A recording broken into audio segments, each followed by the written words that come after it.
आज बताओ किसने आपको वजीर आजम बनवाया था? मैं आपको स्पीकर साहब वसूख के साथ कहता हूं, यह 70 पीकेस पाकिस्तान वो कैदी 804 के इशारे पे उठता है। याद रखो, उस दिन से डरो, उस दिन से डरो जो वो हंगर स्ट्राइक पे गया। और अगर उसने इशारा किया कि सड़कों पे आ जाओ तो बांग्लादेश को भूल जाओगे। ख्वाजा साहब 2013 में सुप्रीम कोर्ट के ऑर्डर के मुताबिक आपके केस में 45,000 वोट बोगस नहीं थे। वो आपके वोट क्यों बोगस थे? मैं डिमांड नहीं करता। क्या हाई कोर्ट के 3 जजेस ने आपके खिलाफ इकामे पे डिस्क्वालीफाई नहीं किया? क्या 2018 में आप खुद नहीं कहते कि मैंने फोन किया और मुझे जितवाया गया? 2024 आया। आज का आपके पास इलेक्शन कमीशन का वेरीफाइड लिस्ट नहीं है। यूसुफ रजा गिलानी साहब का बेटा सुप्रीम कोर्ट से गेट से अरेस्ट नहीं हुआ, उसी की हुकूमत थी। वजीर आजम अपना बेटे को नहीं बचा सका, कौन लेके गया उसको? क्या था वो? मौजूदा हुकूमत में अगर इतनी ही पावरफुल है, ख्वाजा साद रफीक को किसने अपलोड करवाया?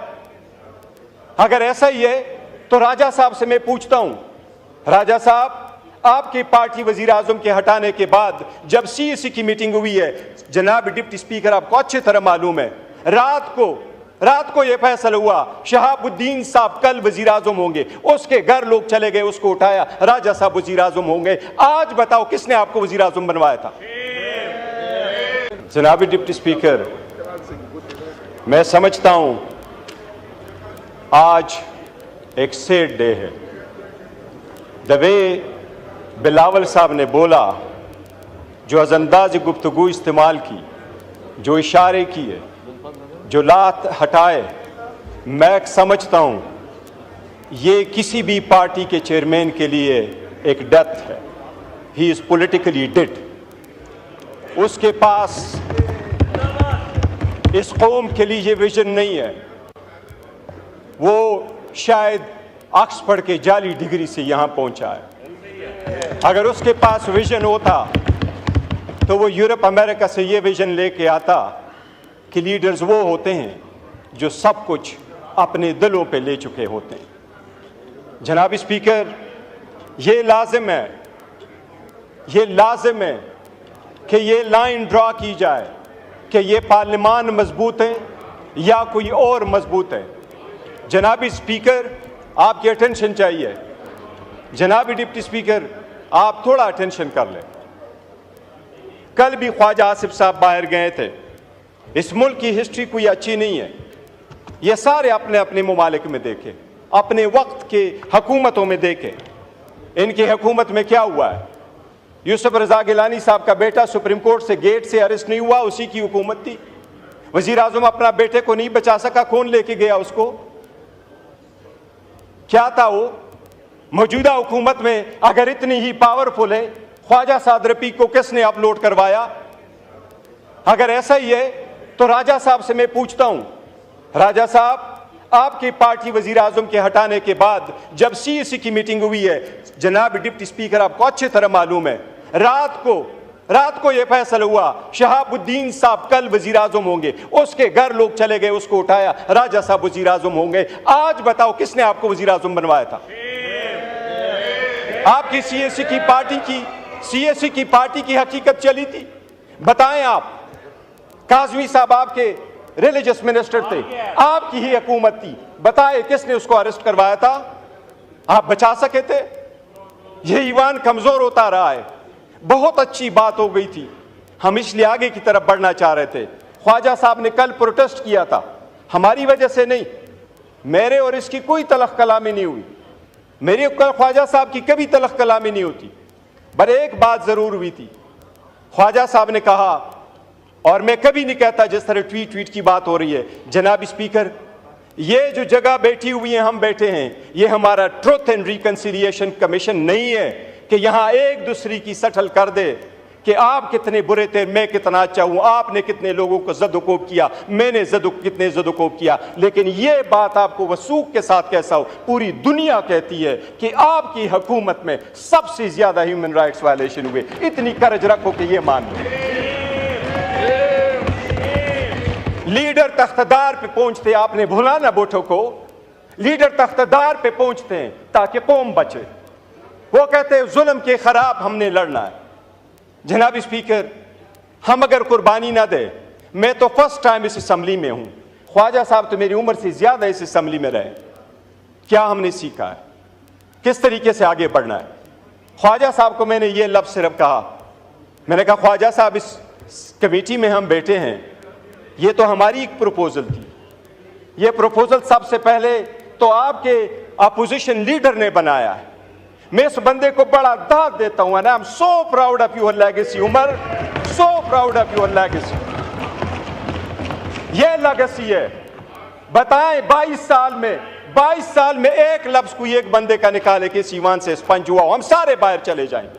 इस ईवान में जब 22 साल रहा है, एक लफ्ज कोई स्पंज होने वाला बताए।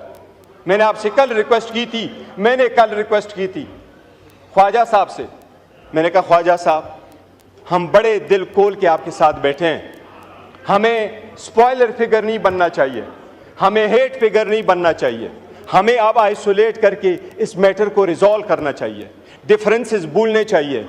मैंने इनको ये गुजारिश की कि हमारे पॉलिटिकल अलायंस नहीं है, हमारे पॉलिटिकल डिफरेंसेस कभी एक नहीं हो जाएंगे। We and you could never ever be the same on the same page ever in life, but that doesn't mean we can not resolve the conflict, we got to move forward. मैंने उनको ये कहा कि ख्वाजा साहब, सबसे पहले Nelson Mandela का मैंने उनको मिसाल दी। मैंने कहा नेल्सन मंडेला अपार्थाइड के बाद आया तो उसने सबसे पहला काम जो किया, अपनी बीवी को डिवोर्स किया।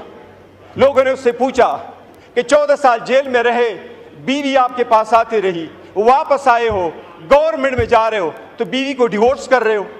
उसने उसका जवाब ये दिया कि मैं इसलिए कर रहा हूं कि अपार्थाइड पे मैंने पत्थर रखना है, मैंने आगे बढ़ना है, मैंने कालों से गोरों से इंतकाम नहीं लेना, लेकिन मेरी बीवी के दिल में आगे गोरों के खिलाफ मैंने या बीवी रखना है या अपने अवाम को लेना है। मैं लीडर हूं, मैं अपनी बीवी की कुर्बानी दूंगा, पर मैं अवाम के साथ खड़ा हूंगा। मैंने कहा ख्वाजा साहब, अगर आपका इतना दिल नहीं है कि मिनिस्टर होते हुए आप हमारे ग्रीवियंसेस नहीं सुन सकते, इस वक्त ग्रीवियंसेस हमारे हैं। मेरे महीने के नाम लेकर के कहा कि ये 5 महीने हमारे मिसिंग है, उनकी फैमिली मेंबर्स के साथ क्या हो रहा है, ये अगर आप नहीं हो सकते तो मैंने कहा ख्वाजा साहब हमारी बड़ी कोशिश है, हम चाहते हैं कि आप सीट पे रहें, लेकिन फिर आपका इस्तेकाक है, बेशक आप स्पीकर को कहें आप ये न रहे। जनाब स्पीकर, 2 दिन हम आगे जाते हैं, एक स्टेप आगे जाते हैं, कोई ना कोई पीछे आ जाता है और ये 4 स्टेप बैक हम चले जाते हैं। इसी वजह से क्या हो जाएगा, ये ईवान नहीं चल पाएगा, ये कौम सफर हो जाएगी, ये डेमोक्रेसी खत्म हो जाएगी, ये स्पेस आपका कोई और ले जाएगा, ये गैर सियासी कुव्वतें आपकी ले जाएगी, ये इंतहा पसंद कुव्वतें आपकी आ जाएगी। ये जिसको आप कहते हैं आइसोलेट करते हैं, अच्छी तरह देख ले कि आप पूरी दुनिया इस बात की गवाही नहीं दे रही कि पाकिस्तान तहरीक इंसाफ इस वक्त 70% अवाम की सपोर्ट है। मैं आपको स्पीकर साहब वसूख के साथ कहता हूं, ये 70% पाकिस्तान वो कैदी 804 के इशारे पे उठता है। याद रखो, उस दिन से डरो जो वो हंगर स्ट्राइक पे गया, और अगर उसने इशारा किया कि सड़कों पे आ जाओ तो बांग्लादेश को भूल जाओगे।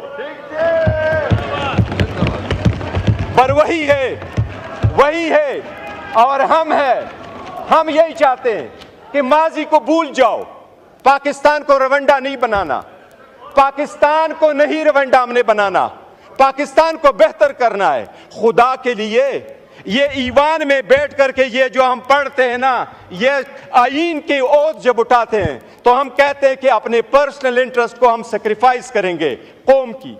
ये पावर इख्तिदार आनी जानी चीज है, ये कौम की अमानत है। पावर आए तो इसका मतलब ये नहीं है कि हम लोगों को जेर करें, कभी ये कोशिश ना करें कि उनमें से कौन जीतता कौन हारता है। हमारे हार और जीत में ये पार्लियामान हार जाएगा, हम उधर के उधर रह जाएंगे। जनाब deputy speaker, it is time है कि कॉमन सेंस प्रिवेल करे। अगर कोई केस कोर्ट में मौजूद है, मैं खान के किस किस केस को उठा दूं, साइफर का उठाऊं, इद्दत का उठाऊं, तो शखाना का उठाऊं, फिर आप लोगों का उठाऊं। ख्वाजा साहब 2013 में सुप्रीम कोर्ट के ऑर्डर के मुताबिक आपके केस में 45,000 वोट बोगस नहीं थे, वो आपके वोट क्यों बोगस थे? मैं डिमांड नहीं करता। क्या हाई कोर्ट के 3 जजेस ने आपके खिलाफ इकामे पे डिस्क्वालीफाई नहीं किया? क्या 2018 में आप खुद नहीं कहते कि मैंने फोन किया और मुझे जितवाया गया? 2024 आया। आज का आपके पास इलेक्शन कमीशन का वेरीफाइड लिस्ट नहीं है। ख्वाजा साहब, मेरी सबसे दरख्वास्त है, पहले मैं अपने फिर आपसे, अगर हमने यहाँ अपनी आवाम की नुमाइंदगी करनी है तो भूल जाए हम में से कौन अच्छा है। जिन्होंने पारसाई के दावे करने हैं वो अपने तरफ सारे दो करते। हमारे खानों में ये हम जो चाहते हैं बेहतर, हम ये चाहते हैं कि जो जनाब स्पीकर, आज मेरा एक अच्छा प्रोग्रेस हुआ है हमारी कमेटी में, एक अल्हम्दुलिल्लाह सब कमेटी बनी है। वो कमेटी में हम जाके प्रिविलेजेस और इम्यूनिटीज़ पे बात कर रहे हैं। मैंने सारी बातें की, मैंने उनको कहा स्पीकर साहब, मैंने ये जिक्र किया, कहा ये कि इम्यूनिटी के लिए रखो, MPA MNAs के लिए कि 15 दिन पहले अरेस्ट नहीं होंगे, 15 दिन बाद अरेस्ट नहीं होंगे। मैंने कहा हमें VIP कल्चर नहीं चाहिए, हमें अरेस्ट करते जब चाहे अरेस्ट करें, हम VIP कल्चर नहीं चाहते। हम डिग्निटी और रिस्पेक्ट के लिए बैठे, VIP कल्चर के लिए नहीं बैठे। हमें स्पेशली ना खड़ा करो कि आपको VIP पास इशू, आप एयरपोर्ट में चले जाओ। हम क्यों में खड़े होंगे अमेरिकन की तरह, हम जाएंगे ब्रिटिश की तरह, हम सारे जाएंगे। जनाब स्पीकर, एक नई शुरुआत की ज़रूरत होगी अगर मुल्क को बचाना है। अगर हमने किसी थर्ड फोर्स को ये पावर नहीं देना तो एक स्टेप बैक भी जाना पड़े तो हमें जाना होगा। हमने करना अगर है तो मैं ख्वाजा साहब बस इनफ, हम चाहते यही है कि डिफरेंसेस रिजॉल्व करें। अगर एक दूसरे को ये दिखाएंगे कि किसका कितना रोल था तो हमरी कभी कभी लफ्ज़ इस्तेमाल नहीं करता वो हमाम का, लेकिन इसमें किसी की हालत अच्छी नहीं है। ये सबसे बड़ी कर्ज हो कि घर से इब्तिदा कर लें और अवाम के पास वो छोड़ दो कि वो क्या करे। इसका सारा फैसला जो है ना तारीख करेगी, पब्लिक हमें जज करेगी, और ये दिन ज़रे गुजर जाते हैं, वक्त आएगा अवाम हमें जज करेगी who is on the right side.